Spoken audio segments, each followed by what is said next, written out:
All right, from a hotel at London Heathrow Airport, the news dropped right before I was getting on a plane to fly here that the 49ers had hired Raheem Morris to be their defensive coordinator. So I rushed as quickly as I could to get up here, hook up to the fast Wi-Fi, and talk about how this is going to change the 49ers defense, because it is a fascinating hire. It is the one I think that was most likely once we knew who was actually available. And I know that there's a lot of hand-wringing right now about Jim Schwartz, and the people are like, why didn't the 49ers hire Jim Schwartz? Well, Jim Schwartz was never actually a candidate.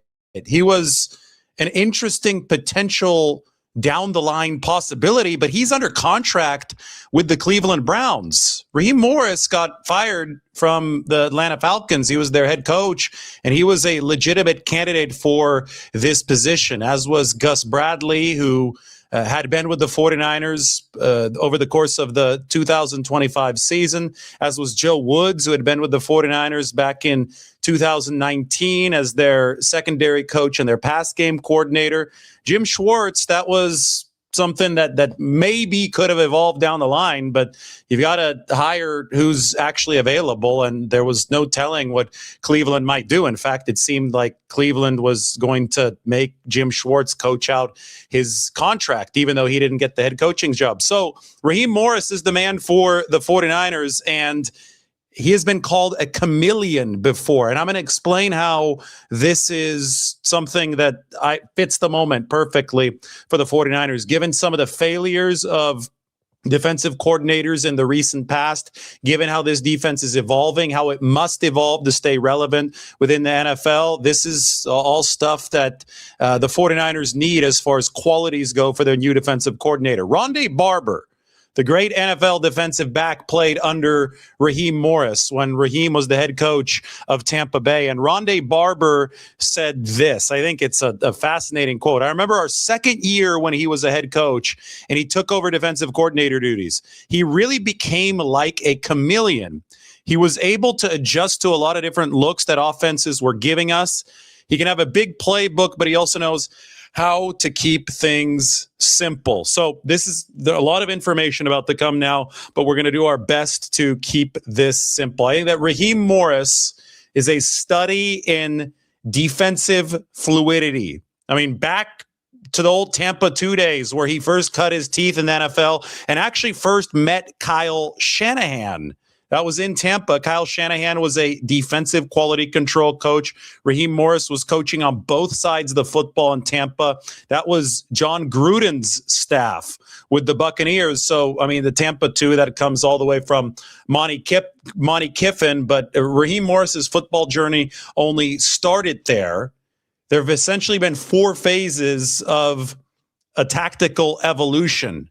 So, somebody like Vic Fangio, you'll talk about him as a 3-4 guy and, an Ottoman front guy. And that's a Vic Fangio defense. You even see it referenced here in the tactical evolution of Raheem Morris. Somebody like Robert Saleh, you talk about him as a 4-man front. Obviously, Seattle style was something tossed around. That evolved over time, but Robert Saleh, I think, is always going to be fast linebackers, 4-3 front for the defense. That's what he believes in.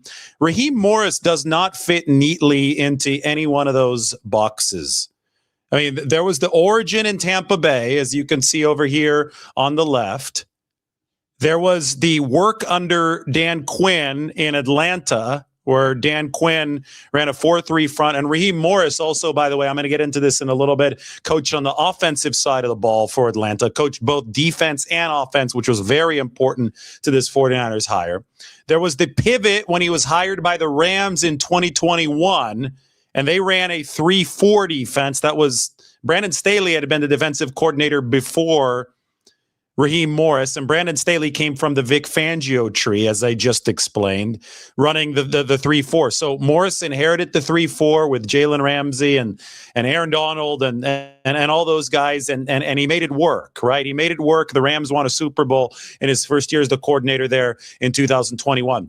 Then there was the return to Atlanta as the head coach, where the Falcons were able to take a lot of what Morris had learned at a bunch of different stops with a bunch of different fronts and defenses, and they synthesized it. They combined it. And you know what? He also took his offensive background. I mean, this guy in 2016 was Kyle Shanahan's wide receivers coach in Atlanta. And go back to what I said about Kyle in 2005 in Tampa Bay, 2004 and 2005. Kyle Shanahan started as a defensive quality control guy in the NFL under John Gruden. He's known as an offensive genius, but his coaching background started on the defensive side of the ball. And Kyle firmly believes, and he's said this multiple times, that if you learn the other side of the football, even as an offensive-based coach, if you learn the other side of the football, you will better know how to attack it. So he understands defensive rules, defensive principles, defensive emotions, and then he knows how to attack them with his play calling. That is how Kyle Shanahan has gotten ahead as far as offensive play calling goes. Flip it to Raheem Morris. I think that he's been effective as a defensive play caller in his career because of his ability to understand how offenses will attack. Being the wide receivers coach of the 2016 Falcons, that's a nice feather in your cap. That was a really, really good Falcons offense that saw great production between Matt Ryan, the quarterback, Julio Jones and company, and all of those receivers. So what Raheem Morris brought to Atlanta, obviously in a head coaching stint that didn't work out, but what he was able to bring schematically to a team I thought that played some decent defense. And it's going to come down to talent at the end of the day. It's not going to be only about scheme, but I think defensive coordinators especially are reliant on talent being solid. But he was able to bring a synthesized product to the Falcons based on a bunch of different years of experience. It defined by adaptability and not dogma. Here, this is what we wrote. In a league where coaches often rigidly adhere to the systems they were raised in, we can say that Raheem Morris is a schematic agnostic. His career is not defined by a single formation, but by the willingness to completely overhaul his defensive architecture based on the personnel and context. So on one side, you've got Tampa 2, 4-3 fronts. You remember John Lynch playing for the Buccaneers, and that was the John Gruden era Tampa Bay team. And that is where Raheem Morris's NFL coaching journey started back at the beginning of this century. We're talking over 2 decades ago. And then you have this evolution. And, Vic Fangio might retire. It's amazing how long he's been at the very top of the schematic forefront of this league. I mean, we were talking about Vic Fangio as one of the best defensive coordinators in 2011 when he was with the 49ers. Now we're talking about his fronts and what he has done and what he has contributed to the game as being these cutting edge modern hybrid fronts. Well, Raheem Morris has seen those when he worked with the Rams following Brandon Staley, and Raheem Morris has also introduced some 5-man front stuff, some of this penny front stuff that I think that the 49ers will be happy to embrace. The even front foundation is what I was talking about in Tampa Bay. Fundamentals and gap integrity, zone coverage on the back end. Then you move to the Fangio philosophy, which I was just talking about, where it was an odd man front, the 3-4, working with Aaron Donald for Raheem Morris.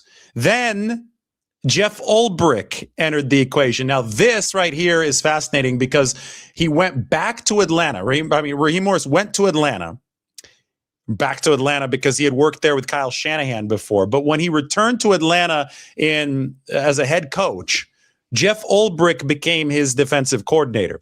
Now, Jeff Ulbrich was the defensive coordinator of the New York Jets for Robert Saleh. Ulbrich is also from the Bay Area and was a linebacker for the 49ers. But obviously, Ulbrich comes in with a Saleh connection, and that is a connection to the 4-3. But Ulbrich also worked to modernize things in his own vision. And I think that the 3-3-5 that came out of what Morris and Ulbrich were running in Atlanta here over the past couple of years is a structure for five-man fronts. And I think the 49ers, they've run five-man fronts with some success when they've wanted to shut down opposing run games. But I think this is something that the 49ers are going to want to run more of moving forward. It is called the penny front. And here is a diagram.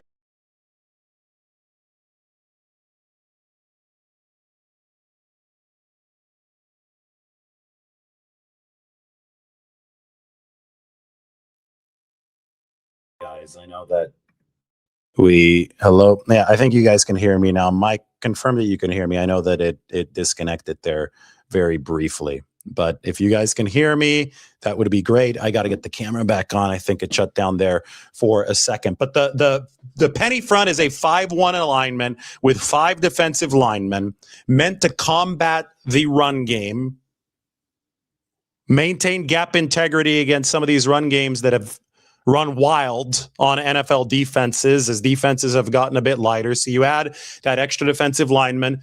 But you also want to maintain speed on the back end because obviously speed has become the name of the game for these offenses to stretch out opposing defenses. And it's tough to do unless you've got extremely, extremely fast linebackers. It's tough to handle both of those things simultaneously. The penny front will be a 5-1 alignment with only one linebacker. So you're thinking Fred Warner for the 49ers.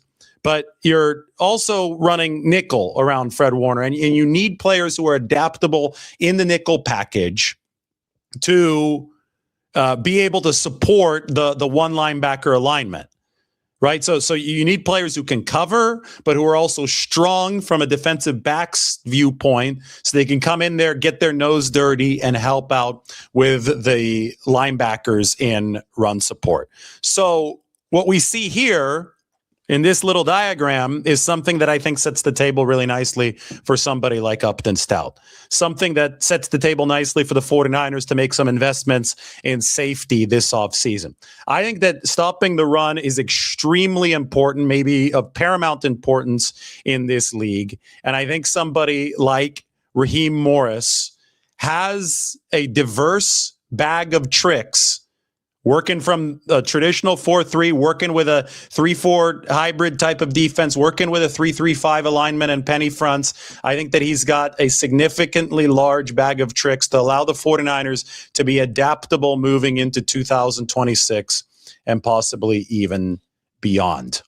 So here's the summary. Here are the different fronts. Here are the different coverages that Raheem Morris has worked with over the course of his time as a defensive coordinator or as a head coach, working obviously with the defense. Tampa 2, that goes back to the first Tampa stint, or the first 2, because he came back there and was a head coach. We saw the quote from Rondé Barber. We see some of the 4-3 stuff working in Atlanta when Dan Quinn was the head coach there and Kyle Shanahan was the offensive coordinator. Then we see the Rams tenure where he won that Super Bowl in 2021 with a whole heck of a lot of talent. That was a Fangio, Brandon Staley type of system. And then we talk about the penny fronts coming in later with the Atlanta Falcons. That was the last couple of years where the Falcons went 9-8. Morris fired from his head coaching position, but now back to working with Kyle Shanahan, which is really cool in its own right. I mean, there are some wild stories. Shanahan and Raheem Morris have actually been arrested together back in 2005 as very young coaches. And it was because Morris was misidentified by the Indianapolis Police Department. They later sent him an apology, but Shanahan was trying to stick up for Raheem Morris when it all happened at the NFL Combine, and they both ended up going to jail for a few hours. And I think it was a good story in retrospect to show us, how loyal these two guys are to each other. They're very, very good friends. Shanahan hired Morris to be a coach underneath him in Atlanta in that 2016 season, but he's worked with Morris for a much, much longer time than that. In fact, when Raheem first got fired as a head coach from Tampa Bay in 2012, the first call that he got was from Kyle Shanahan. And then Kyle Shanahan ended up hiring Raheem Morris, or Mike Shanahan and Kyle Shanahan ended up hiring him to the staff of the Washington Redskins back in 2012. We have Kyle Shanahan on Raheem Morris with a good soundbite right here that Mike just sent to me. This is Kyle Shanahan talking about his good friend and his new defensive coordinator, Raheem Morris. Past due. Raheem's one of the best coaches I've been with. I got to work with him earlier in my career in Tampa. Always was trying to, when I was young, trying to get my dad to hire him as a D coordinator, and he ended up becoming a head coach so fast. And then I got a chance to work with him in Washington. And then Atlanta, he actually was on defense. He got to come work with me on offense for a year, and was as good of a coach. The fact that he was on defense his whole career and can come be our receiver coach was unbelievable. How cool he was, how good he did. Always tried to get him here every single year. But Raheem's been one of the best, and he's going to a hell of an organization, a good situation with good people, and really happy for Atlanta that they got him, and more than happy for Raheem.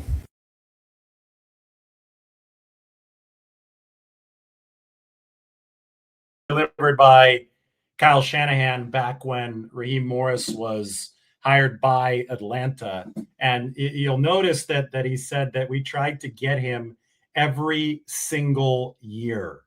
Like every single year that he was available, we tried to get him to the 49ers. In fact, this is who Kyle Shanahan wanted to be his defensive coordinator back in 2017, before he hired Robert Saleh. This was actually the 49ers' preferred option over Robert Saleh back in that 2017 season. But Raheem Morris at the time did not come to San Francisco, and instead would have to wait several seasons until this 2026 season to get Raheem Morris. So it all ends up coming full circle. Raheem Morris, the Chameleon, as aptly named by Rondé Barber, becomes San Francisco's defensive coordinator. Now, this is the 5th defensive coordinator in 5 years for the 49ers. So they're trying to bring some continuity to the table. And what I wrote up on the San Francisco Standard, and you should definitely check it out. This is the article featuring Raheem Morris. What I wrote down at the very bottom, Kerry Crowley and I combined on this because I was in the air over here to London. We're in the London Heathrow Airport Hotel. That's how dedicated we are to this. By the way, we crossed 100,000 subscribers. Very exciting, but have no time to celebrate right now because we are talking about this new defensive coordinator hire. But I wrote here at the very bottom, Morris will lead up the 49ers defense with a track record of adaptability that Shanahan hopes can deliver continuity while the unit evolves. So you need a couple things. And the first thing that I think that you obviously need is continuity, because with 5 defensive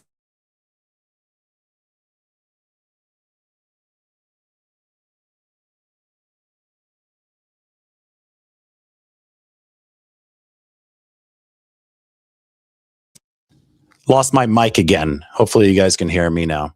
Yeah, I know you guys lost me for a second, but hopefully you didn't lose me for too long. It's a wireless mic where we have a Rode setup, but I think things are better now. And yeah, it's good now. Anyway, I was saying the 49ers need both continuity and the ability to evolve, because the NFL just doesn't sit around and wait for anybody. The NFL is going to require defensive coaches and offensive coaches to change from year to year. They're going to have to account for some of the schematic deficiencies that are exposed on film. And, the 49ers, when they hired Nick Sorensen in 2024, they're out of good defensive coordinator options elsewhere. So they went with continuity because they said, okay, this guy's been in the building.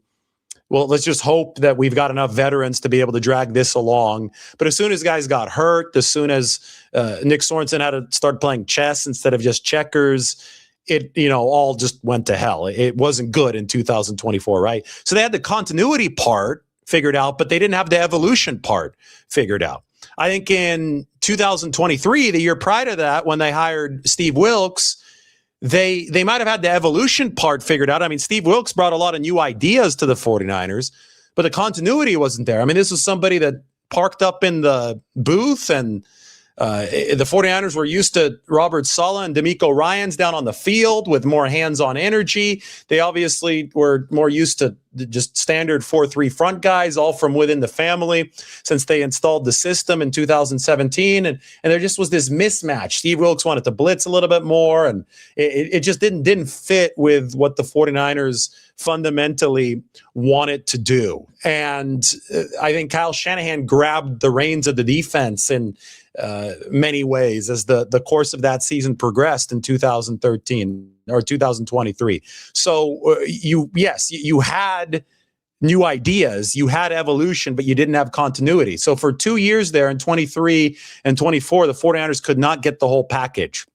Right in between D'Amico Ryans and the return of Robert Saleh in 2025, the 49ers could not get the whole package of continuity and evolution. And I think now with Saleh, they had it in 2025. Saleh is a great defensive coordinator, but they knew that he was probably going to be one and done. So now they have to find somebody, and now they had to find something, and they did find somebody who they believe can check both of those boxes. And he can do it because he's been a chameleon. He's worked in several different schemes. He's worked on both sides of the ball, just like Kyle Shanahan. That gives them the potential to evolve. You know, they could still run a wide nine, but they can also mix their defensive fronts now with what Raheem Morris has done. I think that it still works with Chris Kasarik for the 49ers, but it also evolves because there are some weaknesses to the wide nine, especially against the run. And, you know, so much of this is going to be personnel dependent. Again, who do the 49ers bring in? Like somebody like Leonard Floyd, who played for Raheem Morris in Atlanta this past season, he could be on his way back to San Francisco in a different role than the one that he played under Nick Sorensen in 2024, where he's probably better used by the 49ers. That's a possibility. Ellis, the linebacker from the Atlanta Falcons, I think he's going to be available as well. I think the 49ers might be a little bit deficient at that safety position, just based on what we saw last year. I think that at linebacker outside of Fred Warner, it's been a bit of tough sledding for the 49ers. So what kind of fronts does that penny front come in 5-1 alignment? What kind of fronts do the 49ers run based on the personnel that they have, and how do they reach their 53-man roster? And that's what I talked about a little bit earlier today when we were still up in Scotland. And I think that's something that I want to play for you guys right now. This was obviously before the 49ers had hired Raheem Morris, but I think that it is worth playing and going through at the current moment. Let's talk about that 49ers 53-man roster, and then let's put it into the context of Raheem Morris, San Francisco's new defensive coordinator. Golf course in the world and a very, very famous bridge. Some iconic golf photos here from the Swilcan Bridge at St. Andrews, which has been a golf course since the 1500s. You've got Jack Nicklaus, where he said farewell to golf. You've got Tiger Woods after winning 2 of his Open championships here. And of course, you've got the 49ers. Actually, this shirtless picture was taken somewhere in Cabo. I don't think they would allow it here at St. Andrews. But it did remind me that the 49ers have some roster pillars who are currently golfing, who would rather be getting ready for the Super Bowl in their home area. And in order to make that Super Bowl, in order to win the next championship, the 49ers are going to have to do some real roster construction. So yesterday here from Scotland, I went over the 49ers salary cap. Today here from Scotland, we're going to talk about San Francisco's 53-man roster projection. The first one is out, and that one has 40 players I've got projected to make the 49ers roster right now. So they've got 13 spots to fill. They have 7 draft picks in order to do that, plus whatever they do in free agency. Remember yesterday I said $57.2 million in salary cap space? Well, the 49ers have plenty of resources to work with over the course of the next several months to build the most beautiful roster possible. We'll talk about some of the potential free agent pickups the 49ers can make with their money, starting with the center Tyler Linderbaum as we walk the beautiful grounds here at St. Andrews. Breaking news, the sun is shining here in Scotland. In February, I guess the calendar has turned from January to February. So Jack Nicklaus said that in order to be remembered as a golfer, you have to win at St. Andrews. This famous course is closed on Sundays. It has for centuries, so the public can walk the course, all of its little hills, walk past the bunkers. And when the Open is held here, then obviously security measures are much, much tighter. Anyway, 49ers roster, the 40, we can start at the quarterback position, and then we'll move to the center, then we'll move to the protectors of Brock Purdy. But I've got Purdy, Mac Jones, and Curtis Rourke making the 49ers 53-man roster. Remember that Curtis Rourke last year had a 21-day practice window that went really well coming off the torn ACL at Indiana. And that means that I think he slots in as the number 3 quarterback for the 49ers. I also believe that they don't trade Mac Jones. I think they're going for it next year. This is a title-winning opportunity, and Mac was so important to this 49ers football team. I believe Mac has got some Scottish in him, by the way, so St. Andrews, not a bad place to talk about a very good backup quarterback as the 49ers load up for a big run in 2026. Protecting those QBs from the sand traps, from the bunkers, which are famous here at St. Andrews, or I guess protecting the quarterbacks from the pass rush, is going to involve the 49ers making sure that that offensive line is fortified in more ways than one. You know, you could talk about straight up pass protection, and I think the 49ers were actually decently solid in straight up pass protection in 2025. Where things broke down for the 49ers was the fact that their run game dropped to below average when they didn't have their primary auxiliary blockers available, and George Kittle was a great example of that. They struggled to run very specifically between center and right guard. When they needed a yard, it was tough to get a yard, especially in that final game against Seattle. Anyway, this is where Linderbaum, the free agent formerly of the Ravens, is going to be a prized guy in the offseason. A lot of people are talking about the 49ers making a big investment in the interior line. I think that Jake Brendel, he's going to be 34 years old next year. And yes, he still has some time on his contract, but the 49ers take a big swing to improve at center. This could be the season. Right now, I've got Trent Williams, Connor Colby, Jake Brendel, Dominic Pooney, and Colton McKivitz, 5 offensive linemen making that 53. So still plenty of room for the 49ers to make some additions. They're going to carry at least 8. It is raining a little bit right here. Now, the extremely rare blue sky, especially this time of the year at St. Andrews, but there might be a rainbow to be seen here at some point because, as you can tell, the raindrops are coming down. And when you combine the raindrops with the sunshine, then that is when you do get a rainbow. Look, Lombardi herself, who filmed the bridge scene to open this, way off in the distance. Running backs. I've got 4 right now making the team. Christian McCaffrey, Jordan James as running back 2, Isaac Guerendo, and who knows, maybe the 49ers transition him to receiver because some of the ball security issues and some of the vision issues. He's a former receiver. He started off that way in college, prevented him from taking the field this year. And of course, one of the golfers, one of the shirtless golfers in Cabo, Kyle Juszczyk, so important to this 49ers offense, under contract after the extension that he signed with a lot of dramatics last off season. Receiver room. Right now I've got 5. Ricky Pearsall, so important for San Francisco. Demarcus Robinson, Jordan Watkins, Jacob Cowing, and Junior Bergen. Obviously a lot of work to be done.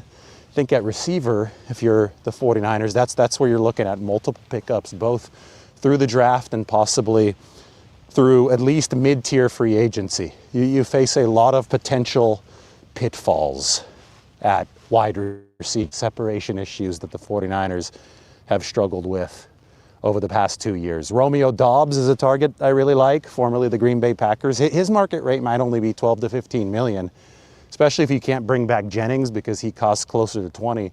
Doubs could be a really, really nice pickup for the 49ers. And then I think that you've got to move on to the draft. If you're San Francisco, you got to pick one of these guys every single season at wideout. Now, you have to define old when you're in this part of the world. The old course from the 1500s is on the right. You can't play on the old course on Sundays due to ancient bylaws.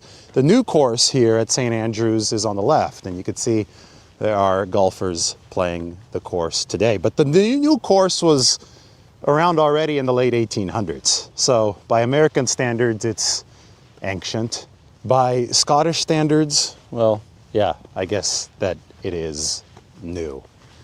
49ers trying to move from the old to the new. They're trying to get younger with this roster. They already successfully started that project last year, but they're trying to get faster. You know, everything that I discuss in the context of San Francisco's skill weapon room has to be geared toward higher MPH. They ranked number 24 in average miles per hour on the GPS tracker for their ball carriers in 2025. That won't cut it. Remember back in 2019, they were the fastest team in football with what Raheem Mostert and Tevin Coleman were able to do with the outside zone.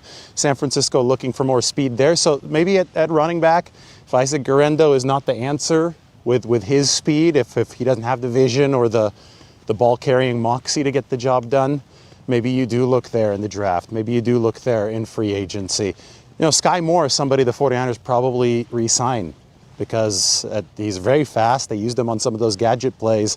But at the receiver room, if it only costs $2 or $3 million, he can really help your spacing, as he already did this season. He was open against Seattle, but the 49ers couldn't protect Brock Purdy on that go route. If you're headed to San Francisco for the big game, you need a way to get around so you can see some of the most iconic sights in the world. And that's what Turo is for. It is the world's largest car rental marketplace where you can choose from an extraordinary selection of over 1,600 makes and models shared by a trusted community of hosts who list their cars on the platform. Turo's available at over 140 airports across the US and Canada, and you might even be able to have the car delivered to you. If it's waiting at the airport, then Turo is very good about having it at a garage, or you might even be able to pick it up curbside. Extremely easy interface that allows you to skip the rental counter line. So if you're coming to San Francisco, I can give you a pro tip beyond Turo. I can say that there's so much to see in this area, including Fort Point at the southern tip of the Golden Gate Bridge. Have a look at this. At Golden Hour as well. So if you're coming in for the big game, make sure that it's not just a football weekend. Make sure that it is a full travel experience, and there's no better place to do that in a car that you can get off of Turo than the Bay Area and greater Northern California. Time to transition from offense to defense. So that means time to transition from the golf course to the beach. The wavy North Sea. Now, it was much stormier yesterday, but today, since we have some sunshine, since we have some peaceful skies, well, it's going to be a little calmer as we walk out to the water. This is a trip that I am not going to swim on, but I want to talk about the 49ers defensive line. The name to watch, John Franklin Myers. This is somebody I think can really help the 49ers. He's with the Denver Broncos. And, you know, with their defense and with what Myers has played in the past, he's also been with the Rams. He's been a 3-4 defensive end, but the guy's 288 pounds. He has the size to play defensive tackle. And when you look at the 49ers D-tackle situation, they did not get enough pressure, straight up pressure from the interior, to the point where they're manufacturing a lot of it with defensive ends, right? Keon White, when they traded for him, and they're going to have him back this year, but they traded for him with the Patriots. He's a defensive end who rushed from the inside. Michael Williams, defensive end, rushed from the inside. I do think they need one more solid defensive end. I think they're one short in that category, especially once guys like Nick Bosa started getting hurt. But I also believe that the true deficiency just from straight up pass rushing prowess was on the inside, where they had run stoppers like Alfred Collins and CJ West, the rookies who did a good job. But get a pass rushing defensive tackle. There's a reason why they paid Javon Hargrave all that money. I mean, there's still dead money on the books, $16 million of it for Javon Hargrave against the salary cap this season. But there's a reason why they went out and got him.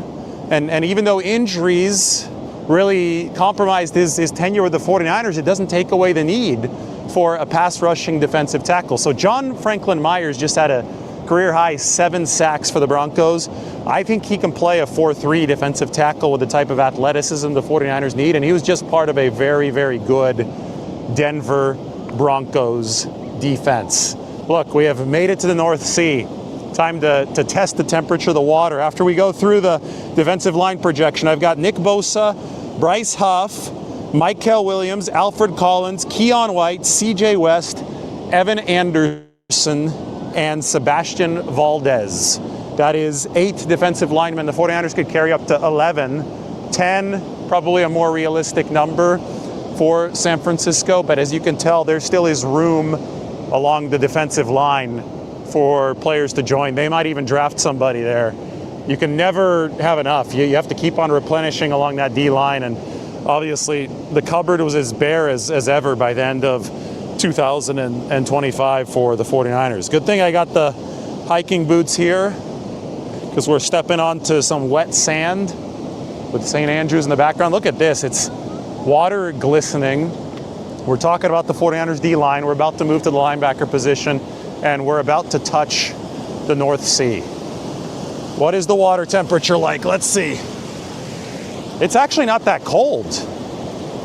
I mean, I think I could swim this. I don't know if it'd be a good idea. I think it's very rocky, but I think it'd be iconic. I think once you swim to San Francisco Bay without a wetsuit, you could really swim anywhere. I think that's the deal here at St. Andrews in the North Sea. But I'm going to stay away from it. Don't worry. We're flying out soon. We got to get back for the Super Bowl, and we still have to talk about the 49ers linebacker position. Fred Warner is going to be back for the 49ers in 2026. He's a force multiplier, right? So is Nick Bosa for the defensive line. But I still remember a game the 49ers lost, actually, with Fred Warner against the Minnesota Vikings in 2024, where he was just taking the ball away, single-handedly keeping the 49ers in it. That's going to really help that San Francisco linebacker room.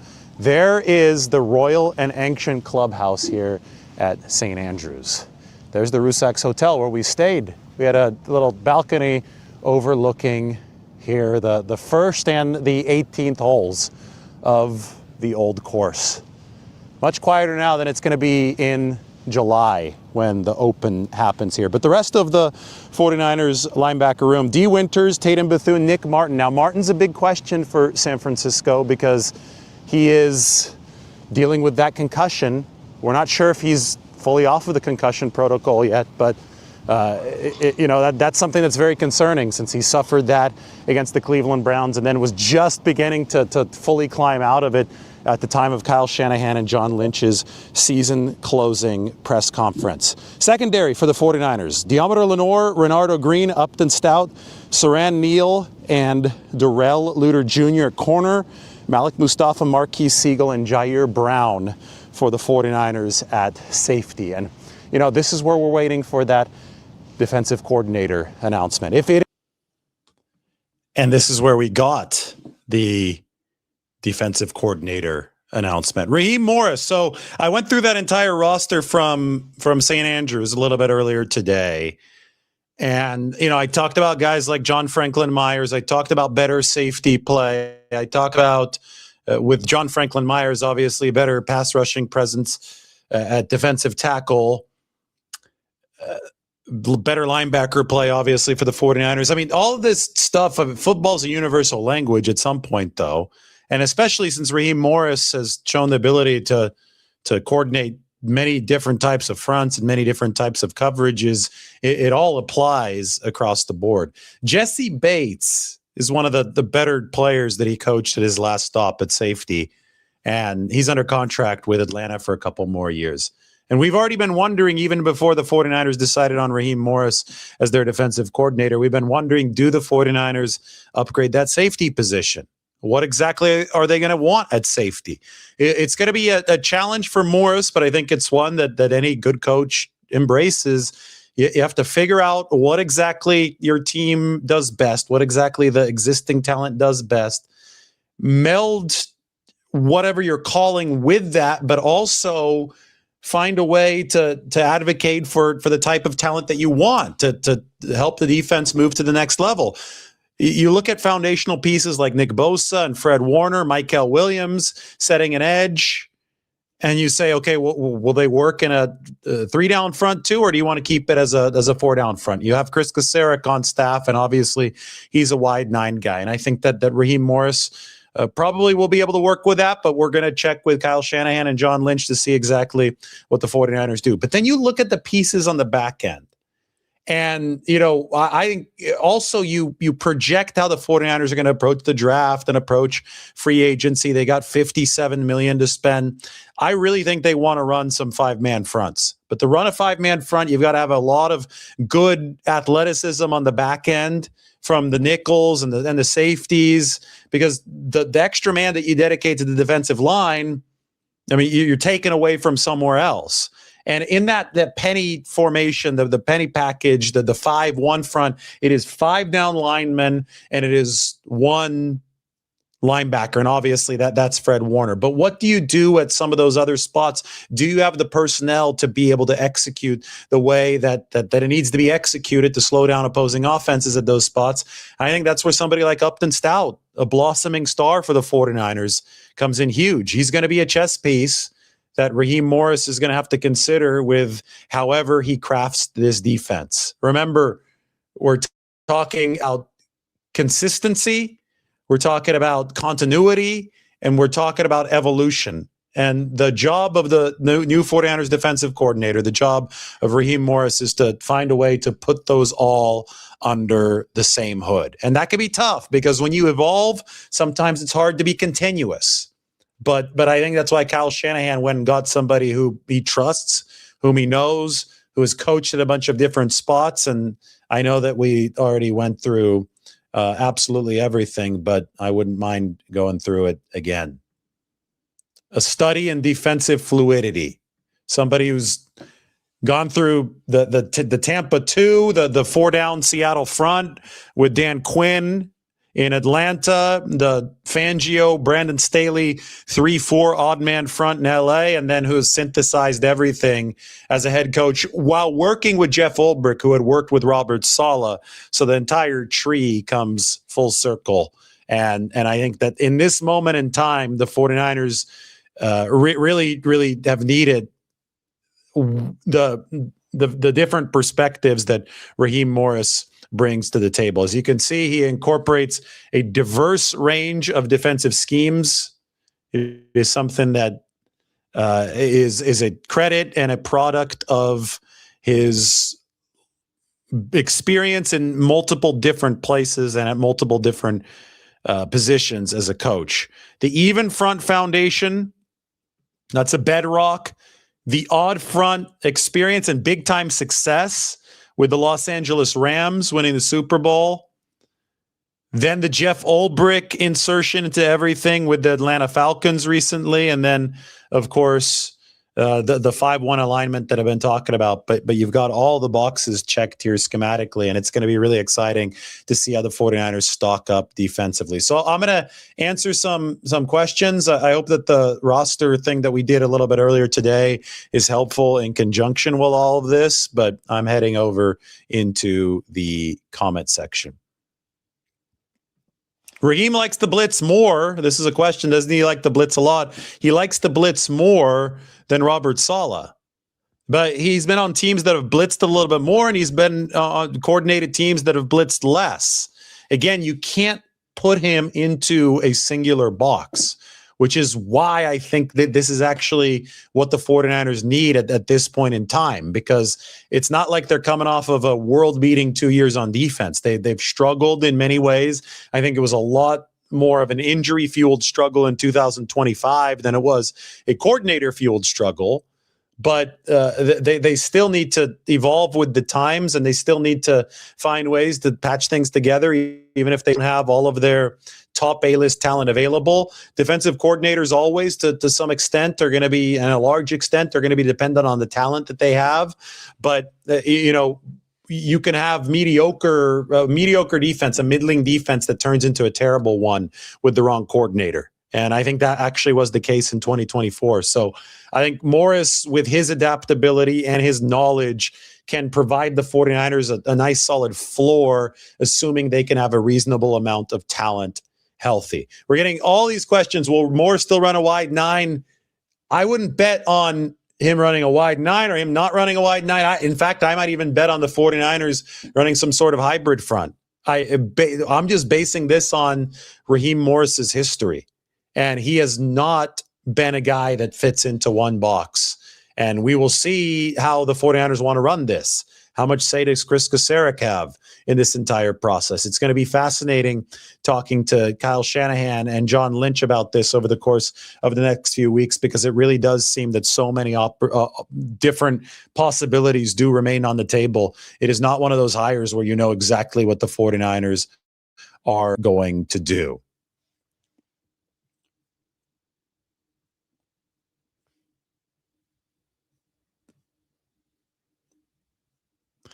Looking at some more questions.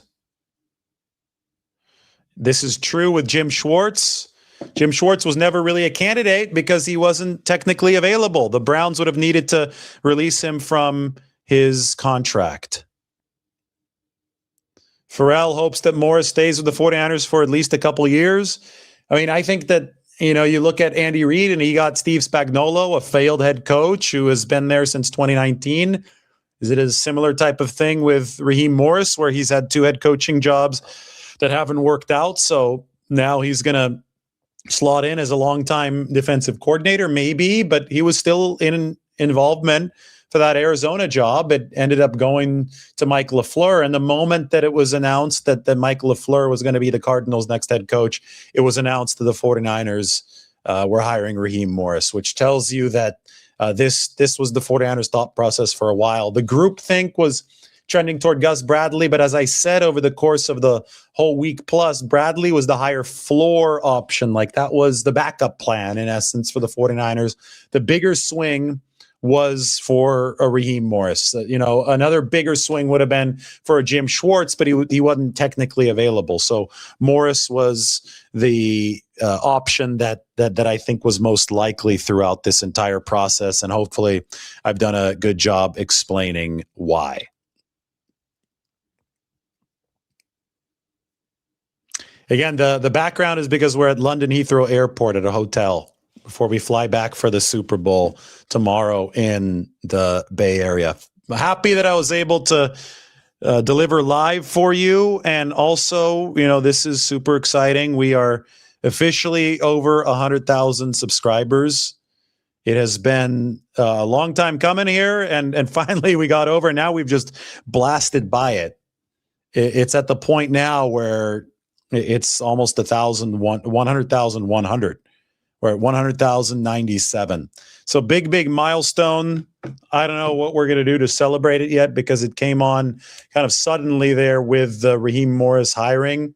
But I'm proud to say that we're at 100,000 real subscribers. None of them are bought and paid for, unlike other channels. So 100,000 real subscribers. It's been a credit to all of you for watching, for hitting the subscribe button, but also for interacting with the channel. And we do a lot of cool stuff, and we're going to be doing a lot of cool stuff moving forward. So thank you to everybody for your support. And look, we just got one more, 100,098. Really neat. At some point, we're going to get the play button, right, from YouTube, and we can show it off on one of these shows. The giveaway with $100,000 is going to be a signed jersey. Somebody just announced. All right, well, send me the jersey. Look, we're at 100,100. It's like a clean and really clean number. I'm going to put this up on the screen. I have to take a screenshot of it though first. 100. All right, here it is. Saving it. Got to airdrop it to myself on the laptop. I mean, it's a complicated workflow here. If I could even find it. I might just give up on this, guys. I'll share it tomorrow. I promise, though, it looks really cool. This is a nice picture. Look at this. Oh my gosh, that's a million years ago. When is it? That was Tahiti. It was in Tahiti, 2025. My hair's all sweaty. Okay. Well, don't worry. We're not showing the channel. This is yeah, that's a dinner there. It's really good. That was like the best resort food ever. It was awesome. Tahiti's worth the trip. Ha ha ha. I can't even pronounce that. So, Ha ha ha. all right, guys. Any more questions?